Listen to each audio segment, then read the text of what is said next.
Hello, I'm Attorney Todd Leneve. Welcome to West Virginia Gun Law. Today I want to talk with you about gun trusts and the considerations you ought to keep in mind in deciding whether or not a gun trust is the right vehicle for you. Stick around.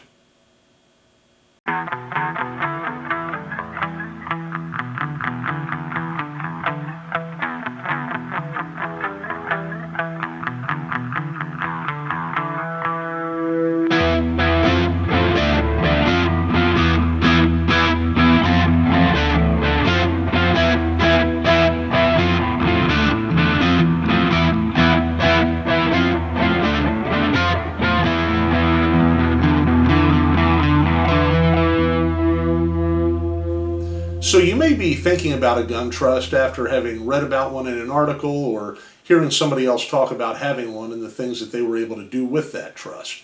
Typically, a NFA gun trust or National Firearms Act gun trust involves the use and ownership of items such as suppressors, short-barreled rifles, short-barreled shotguns, full automatic machine guns, not to be confused with bump stocks, by the way, and other items that are covered by the NFA that are available for legal individual ownership.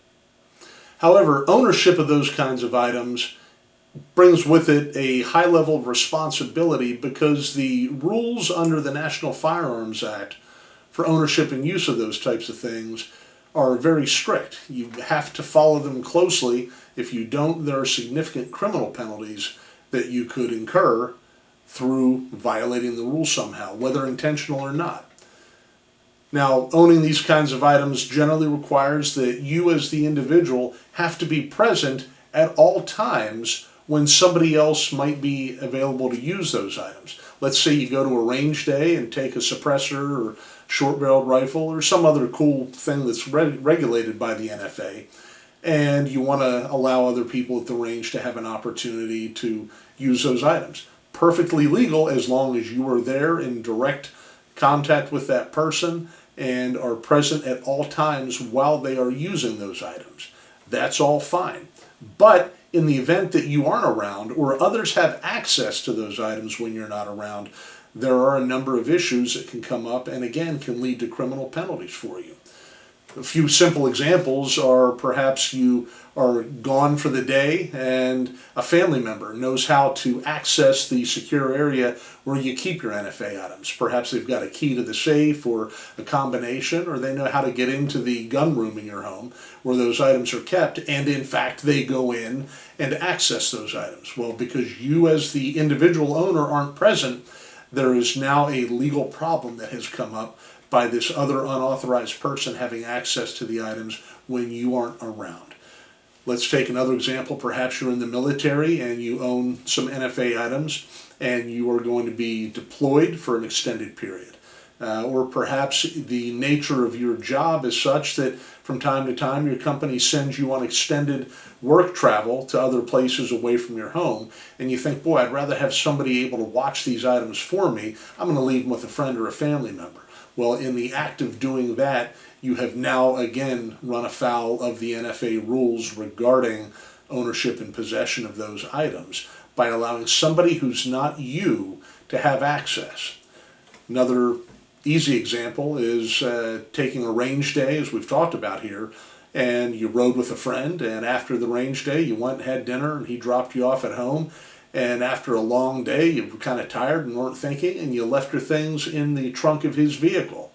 Well, guess what? Once again, you violated the NFA rules, even though it was unintentional. Now, some of these examples may seem a little bit far-fetched, but the reality is that these and many other scenarios have formed the basis of criminal charges for people all around the country over the years. And so, while it may seem like this is not something that would ever happen to you, the reality is that it does happen to everyday people who have no criminal intent whatsoever.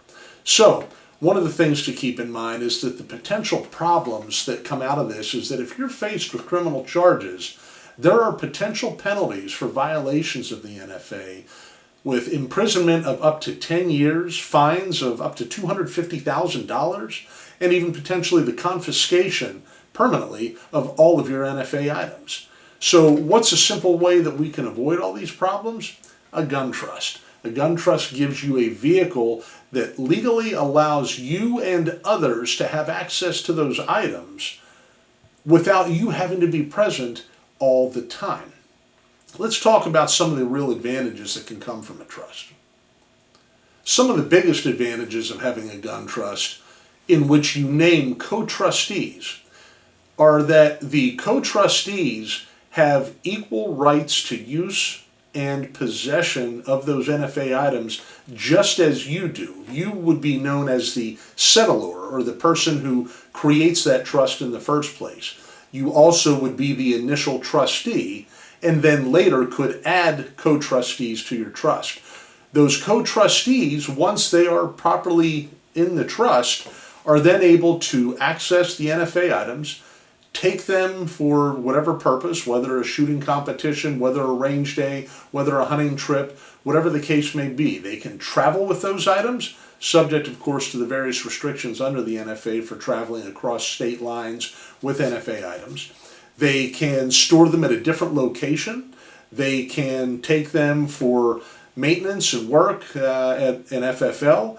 They can do everything that you as the original owner and trust settlor can also do without you having to be present. So that's a huge advantage. If you have family members or close friends that you'd like to give access to with these items, you have the ability to do that with a gun trust without running afoul of the law.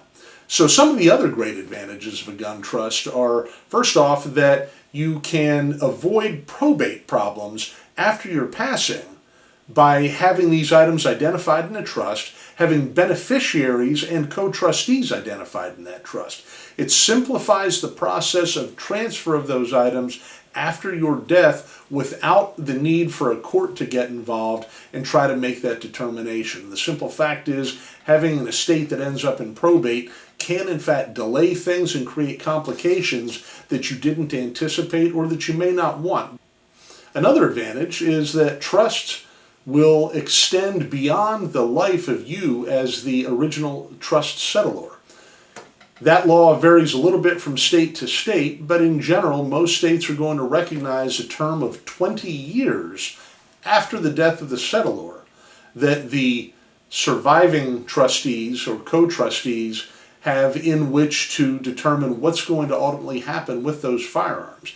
Now again, that determination isn't really made by them independently. It's made by the original construction of that trust and the specific people that you want to have those firearms and specific provisions as to how those firearms are to be transferred after your passing. So again, it's not something that has to happen instantly upon your death as the settlor, but rather there is a significant amount of time that's available for the people who are involved in that trust to get things taken care of and move the trust towards a conclusion at some point.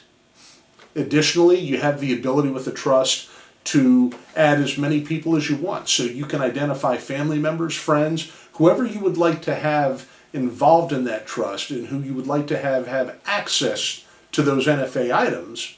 You can do that with a trust.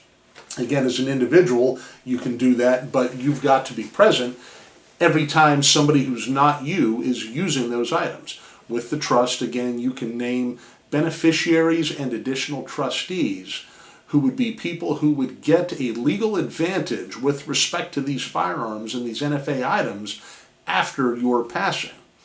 Another interesting point about the way trusts work is that when an NFA item is purchased as an individual or into a trust, the trust settlor and the trustee, the original trustee, are required to go through a thorough background check, get photographs taken, fingerprints done, before those items can be turned over to them, before the purchase is considered to be complete.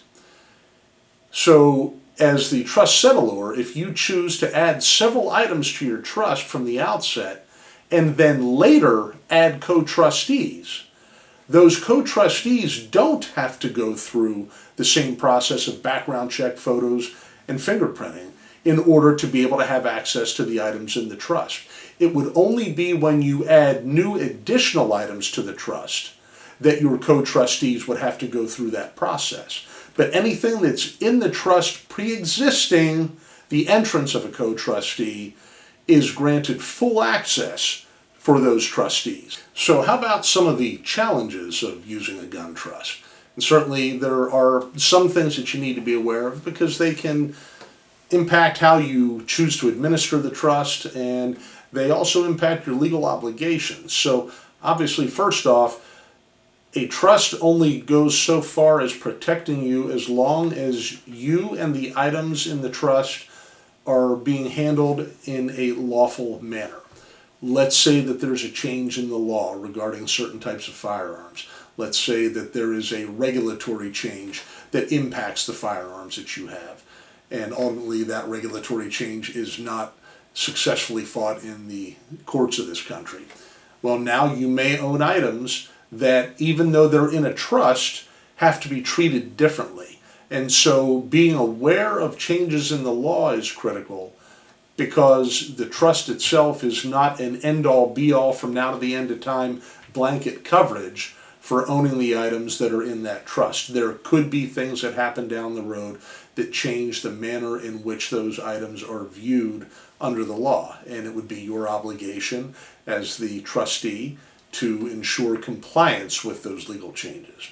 As well, using a trust is somewhat detailed in terms of how you use it, how you purchase items with it, the activities within the trust, such as acquisition of new NFA items, perhaps the distribution of NFA items if you choose to get rid of something, the way you add trustees or remove trustees, the way you finance the trust. There are a lot of rules and a lot of very specific steps that have to be taken.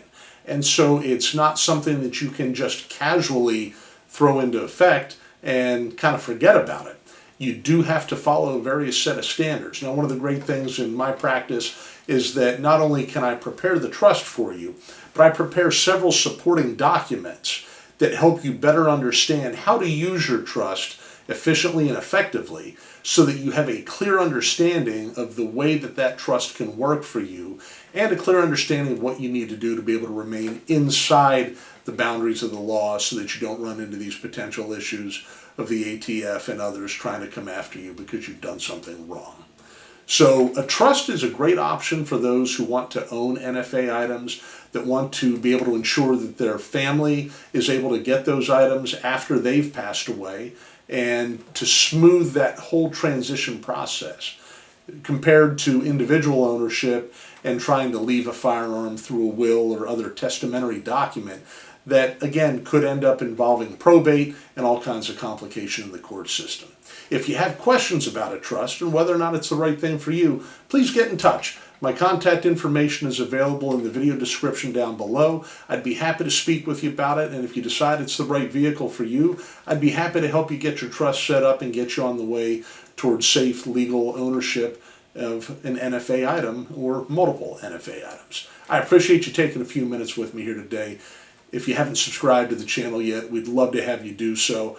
And if you would, please hit that like button, share this video with others, and we will plan to see you in the next video. Until then, take care and stay safe.